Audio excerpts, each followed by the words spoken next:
vibeBooks presents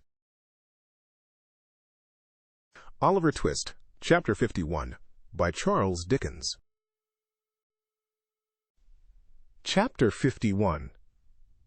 Affording an explanation of more mysteries than one, and comprehending a proposal of marriage with no word of settlement or pin money.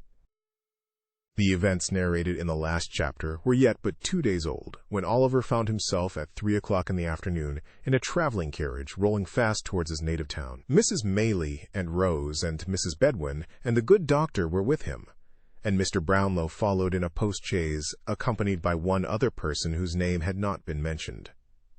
They had not talked much upon the way, for Oliver was in a flutter of agitation and uncertainty, which deprived him of the power of collecting his thoughts, and almost of speech, and appeared to have scarcely less effect on his companions, who shared it in at least an equal degree.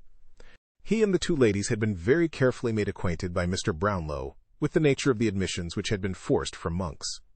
And although they knew that the object of their present journey was to complete the work which had been so well begun, still, the whole matter was enveloped in enough of doubt and mystery to leave them in endurance of the most intense suspense. The same kind friend had, with Mr. Losburn's assistance, cautiously stopped all channels of communication through which they could receive intelligence of the dreadful occurrences that had so recently taken place. It was quite true, he said, that they must know them before long, but it might be at a better time than the present, and it could not be at a worse. So they traveled on in silence, each busied with reflections on the object which had brought them together, and no one disposed to give utterance to the thoughts which crowded upon all. But if Oliver, under these influences, had remained silent while they journeyed towards his birthplace by a road he had never seen, how the whole current of his recollections ran back to old times, and what a crowd of emotions were wakened up in his breast, when they turned into that which he had traversed on foot, a poor houseless, wandering boy, without a friend to help him, or a roof to shelter his head. "See, there, there," cried Oliver, eagerly clasping the hand of Rose, and pointing out at the carriage window. "That's the stile I came over. There are the hedges I crept behind, for fear anyone should overtake me and force me back. Yonder is the path across the fields, leading to the old house where I was a little child. Oh, Dick, Dick, my dear old friend, if I could only see you now." "You will see him soon," replied Rose, gently taking his folded hands between her own. "You shall tell him how happy you are, and how rich you have grown, and that in all your happiness you have none so great as the coming back to make him happy too." "Yes, yes," said Oliver, "and we'll take him away from here and have him clothed and taught, and send him to some quiet country place where he may grow strong and well, shall we?" Rose nodded. Yes, for the boy was smiling through such happy tears that she could not speak. "You will be kind and good to him, for you are to everyone," said Oliver. "It will make you cry, I know, to hear what he can tell, but never mind, never mind. It will be all over, and you will smile again. I know that, too. To think how changed he is. You did the same with me." "He said 'God bless you' to me when I ran away," cried the boy with a burst of affectionate emotion, "and I will say 'God bless you' now, and show him how I love him for it." As they approached the town, and at length drove through its narrow streets, it became matter of no small difficulty to restrain the boy within reasonable bounds. There was Sowerberry's the undertaker's, just as it used to be, only smaller and less imposing in appearance than he remembered it. There were all the well-known shops and houses, with almost every one of which he had some slight incident connected. There was Gamfield's cart, the very cart he used to have, standing at the old public-house door. There was the workhouse, the dreary prison of his youthful days, with its dismal windows frowning on the street. There was the same lean porter standing at the gate, at sight of whom Oliver involuntarily shrunk back, and then laughed at himself for being so foolish, then cried, then laughed again. There were scores of faces at the doors and windows that he knew quite well. There was nearly everything as if he had left it but yesterday, and all his recent life had been but a happy dream. But it was pure, earnest, joyful reality. They drove straight to the door of the chief hotel, which Oliver used to stare up at with awe and think a mighty palace, but which had somehow fallen off in grandeur and size. And here was Mr. Grimwig all ready to receive them, kissing the young lady, and the old one too, when they got out of the coach, as if he were the grandfather of the whole party, all smiles and kindness, and not offering to eat his head. No, not once. Not even when he contradicted a very old postboy about the nearest road to London, and maintained he knew it best, though he had only come that way once, and that time fast asleep. There was dinner prepared, and there were bedrooms ready, and everything was arranged as if by magic. Notwithstanding all this, when the hurry of the first half-hour was over, the same silence and constraint prevailed that had marked their journey down. Mr. Brownlow did not join them at dinner, but remained in a separate room. The two other gentlemen hurried in and out with anxious faces, and, during the short intervals when they were present, conversed apart. Once Mrs. Maylie was called away, and, after being absent for nearly an hour, returned with eyes swollen with weeping. All these things made Rose and Oliver, who were not in any new secrets, nervous and uncomfortable. They sat wondering in silence, or, if they exchanged a few words, spoke in whispers, as if they were afraid to hear the sound of their own voices. At length, when 9 o'clock had come, and they began to think they were to hear no more that night, Mr. Losberne and Mr. Grimwig entered the room, followed by Mr. Brownlow and a man whom Oliver almost shrieked with surprise to see, for they told him it was his brother, and it was the same man he had met at the market town, and seen looking in with Fagin at the window of his little room. Monks cast a look of hate, which, even then, he could not dissemble, at the astonished boy, and sat down near the door. Mr. Brownlow, who had papers in his hand, walked to a table near which Rose and Oliver were seated. "This is a painful task," said he, "but these declarations, which have been signed in London before many gentlemen, must be in substance repeated here. I would have spared you the degradation, but we must hear them from your own lips before we part, and you know why." "Go on," said the person addressed, turning away his face. "Quick, I have almost done enough, I think. Don't keep me here." "This child," said Mr. Brownlow, drawing Oliver to him and laying his hand upon his head, "is your half-brother, the illegitimate son of your father, my dear friend Edwin Leeford, by poor young Agnes Fleming, who died in giving him birth." "Yes," said Monks, scowling at the trembling boy, the beating of whose heart he might have heard. "That is the bastard child." "The term you use," said Mr. Brownlow sternly, "is a reproach to those long since passed beyond the feeble censure of the world. It reflects disgrace on no one living except you who use it. Let that pass. He was born in this town." "In the workhouse of this town," was the sullen reply. "You have the story there." He pointed impatiently to the papers as he spoke. "I must have it here too," said Mr. Brownlow, looking round upon the listeners. "Listen then, you!" returned Monks. His father, being taken ill at Rome, was joined by his wife, my mother, from whom he had been long separated, who went from Paris and took me with her, to look after his property, for what I know, for she had no great affection for him, nor he for her. He knew nothing of us, for his senses were gone, and he slumbered on till next day, when he died. Among the papers in his desk were two, dated on the night his illness first came on, directed to yourself. He addressed himself to Mr. Brownlow, and enclosed in a few short lines to you, with an intimation on the cover of the package that it was not to be forwarded till after he was dead. One of these papers was a letter to this girl Agnes, the other a will. "What of the letter?" asked Mr. Brownlow. "The letter?" A sheet of paper crossed and crossed again, with a penitent confession and prayers to God to help her. He had palmed a tale on the girl that some secret mystery, to be explained one day, prevented his marrying her just then, and so she had gone on, trusting patiently to him, until she trusted too far, and lost what none could ever give her back. She was, at that time, within a few months of her confinement.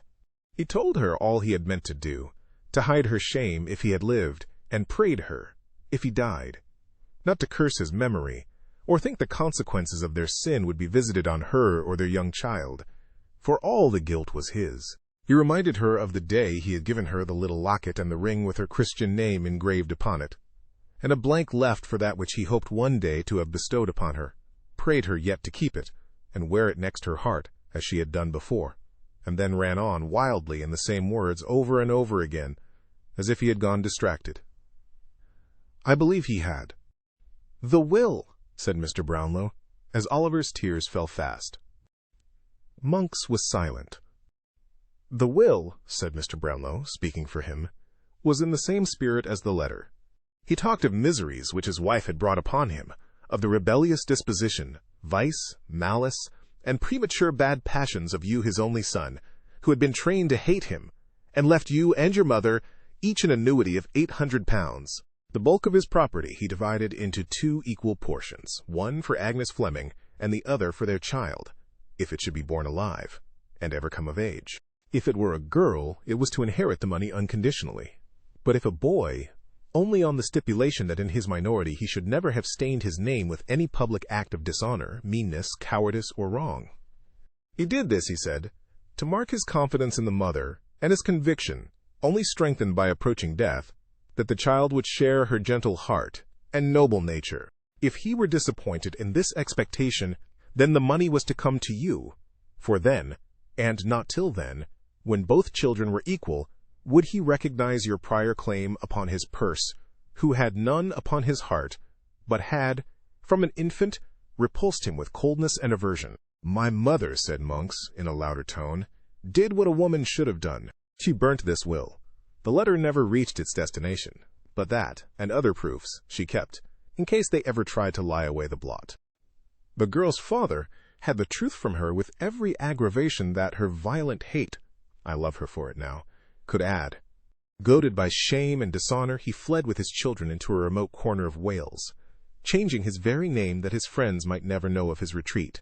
And here, no great while afterwards, he was found dead in his bed. The girl had left her home in secret some weeks before. He had searched for her, on foot, in every town and village near. It was on the night when he returned home, assured that she had destroyed herself, to hide her shame and his, that his old heart broke. There was a short silence here, until Mr. Brownlow took up the thread of the narrative. Years after this, he said, this man's, Edward Leaford's, mother came to me. He had left her when only 18, robbed her of jewels and money, gambled, squandered, forged, and fled to London, where for 2 years he had associated with the lowest outcasts. She was sinking under a painful and incurable disease, and wished to recover him before she died. Inquiries were set on foot, and strict searches made. They were unavailing for a long time, but ultimately successful, and he went back with her to France. There she died, said Monks, after a lingering illness, and, on her deathbed, she bequeathed these secrets to me, together with her unquenchable and deadly hatred of all whom they involved, though she need not have left me that, for I had inherited it long before. She would not believe that the girl had destroyed herself, and the child too, but was filled with the impression that a male child had been born and was alive.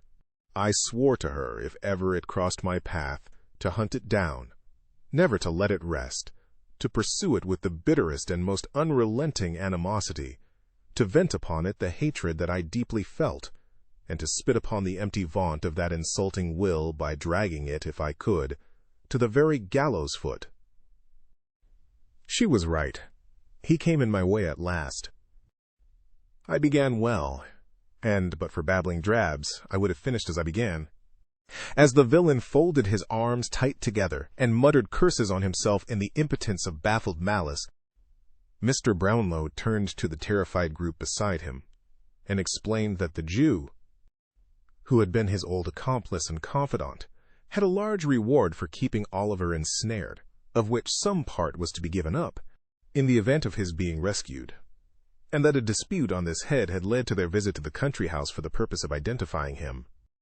The locket and ring? Said Mr. Brownlow, turning to Monks. I bought them from the man and woman I told you of, who stole them from the nurse, who stole them from the corpse, answered Monks without raising his eyes. You know what became of them. Mr. Brownlow merely nodded to Mr. Grimwig, who, disappearing with great alacrity, shortly returned, pushing in Mrs. Bumble, and dragging her unwilling consort after him. Do my eyes deceive me? Cried Mr. Bumble with ill-feigned enthusiasm. Or is that little Oliver?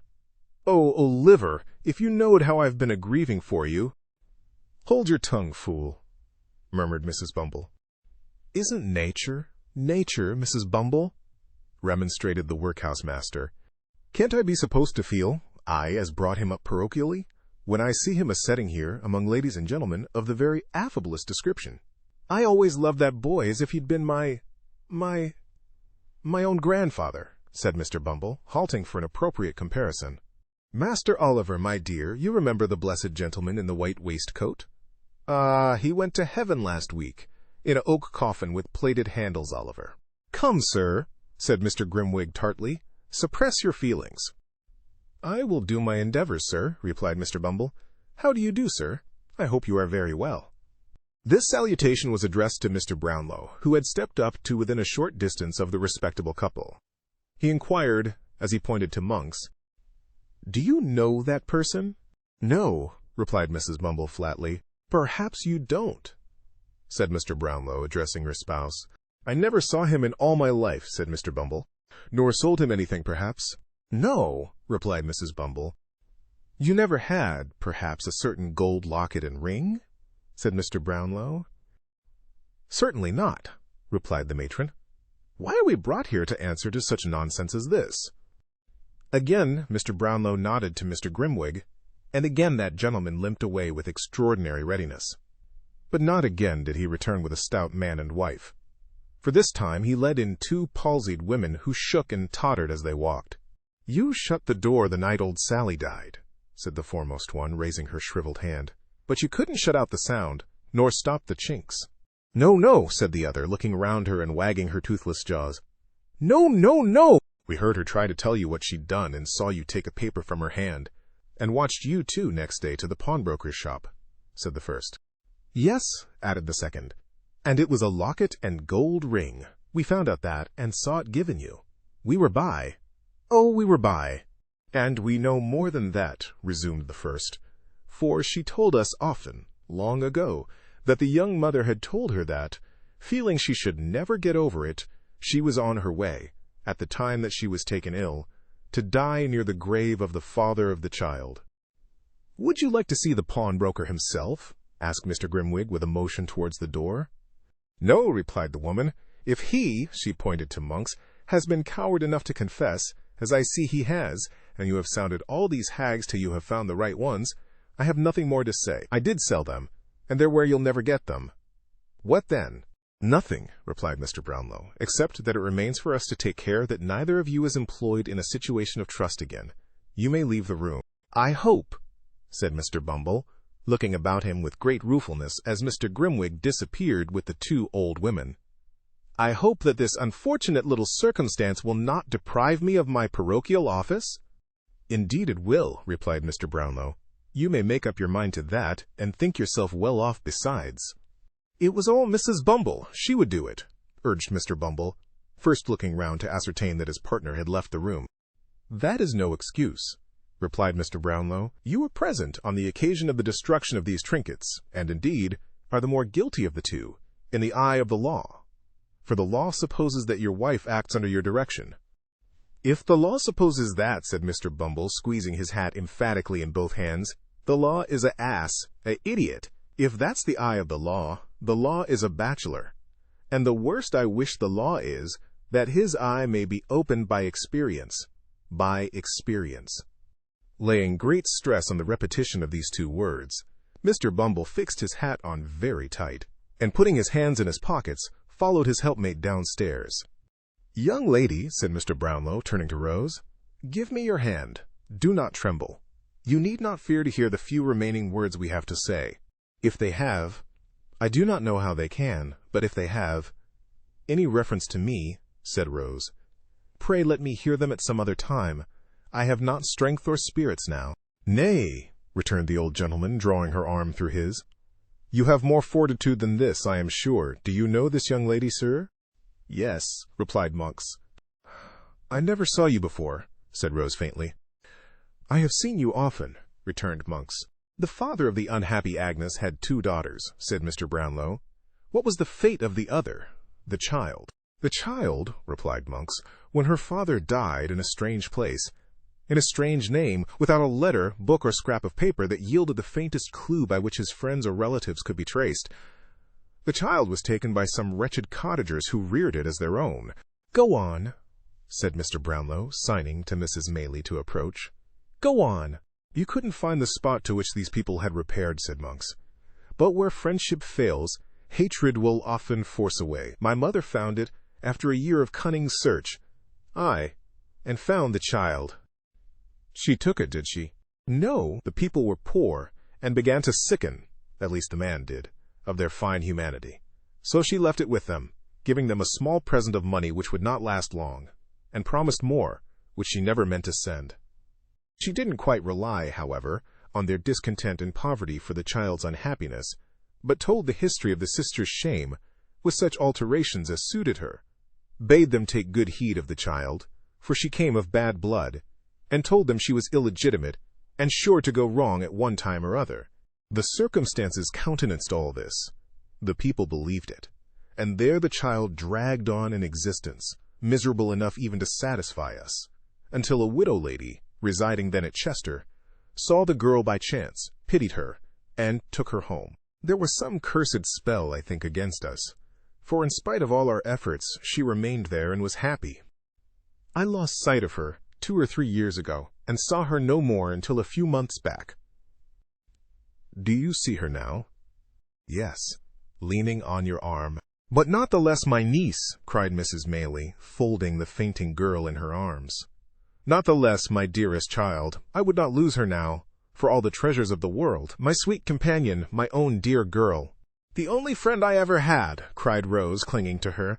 The kindest, best of friends. My heart will burst. I cannot bear all this. You have borne more, and have been, through all, the best and gentlest creature that ever shed happiness on everyone she knew, said Mrs. Maylie, embracing her tenderly. Come, come, my love, remember who this is who waits to clasp you in his arms, poor child. See here, look, my dear. Not aunt, cried Oliver, throwing his arms about her neck. I'll never call her aunt. Sister, my own dear sister, that something taught my heart to love so dearly from the first. Rose, dear, darling Rose. Let the tears which fell, and the broken words which were exchanged in the long, close embrace between the orphans, be sacred. A father, sister, and mother were gained and lost in that one moment. Joy and grief were mingled in the cup, but there were no bitter tears, for even grief itself arose so softened and clothed in such sweet and tender recollections that it became a solemn pleasure and lost all character of pain. They were a long, long time alone. A soft tap at the door at length announced that someone was without. Oliver opened it, glided away, and gave place to Harry Maylie. I know it all, he said, taking a seat beside the lovely girl. Dear Rose, I know it all. I am not here by accident, he added after a lengthened silence, nor have I heard all this tonight, for I knew it yesterday, only yesterday. Do you guess that I have come to remind you of a promise? Stay, said Rose. You do know all. All. You gave me leave, at any time within a year, to renew the subject of our last discourse. I did. Not to press you to alter your determination, pursued the young man, but to hear you repeat it, if you would. I was to lay whatever of station or fortune I might possess at your feet, and if you still adhered to your former determination, I pledged myself, by no word or act, to seek to change it. The same reasons which influenced me then will influence me now, said Rose firmly. If I ever owed a strict and rigid duty to her, whose goodness saved me from a life of indigence and suffering, when should I ever feel it as I should tonight? It is a struggle, said Rose, but one I am proud to make. It is a pang, but one my heart shall bear. The disclosure of tonight, Harry began. The disclosure of tonight, replied Rose softly, leaves me in the same position, with reference to you, as that in which I stood before. You harden your heart against me, Rose, urged her lover. Oh, Harry, Harry, said the young lady, bursting into tears. I wish I could, and spare myself this pain. Then why inflict it on yourself, said Harry, taking her hand. Think, dear Rose, think what you have heard tonight. And what have I heard? What have I heard? Cried Rose. That a sense of his deep disgrace so worked upon my own father that he shunned all. There, we have said enough, Harry, we have said enough. Not yet, said the young man, detaining her as she rose. My hopes, my wishes, prospects, feeling, every thought in life except my love for you, have undergone a change, I offer you now no distinction among a bustling crowd, no mingling with a world of malice and detraction, where the blood is called into honest cheeks by aught but real disgrace and shame, but a home, a heart and home, yes, dearest Rose, and those alone, are all I have to offer. What do you mean? She faltered. I mean but this, that when I left you last, I left you with a firm determination to level all fancied barriers between yourself and me, resolved that if my world could not be yours, I would make yours mine, that no pride of birth should curl the lip at you, for I would turn from it. This I have done. Those who have shrunk from me because of this have shrunk from you, and proved you so far right. Such power and patronage, such relatives of influence and rank, as smiled upon me then, look coldly now. But there are smiling fields and waving trees in England's richest county, and by one village church, mine, Rose, my own, there stands a rustic dwelling which you can make me prouder of than all the hopes I have renounced, measured 1,000-fold. This is my rank and station now, and here I lay it down.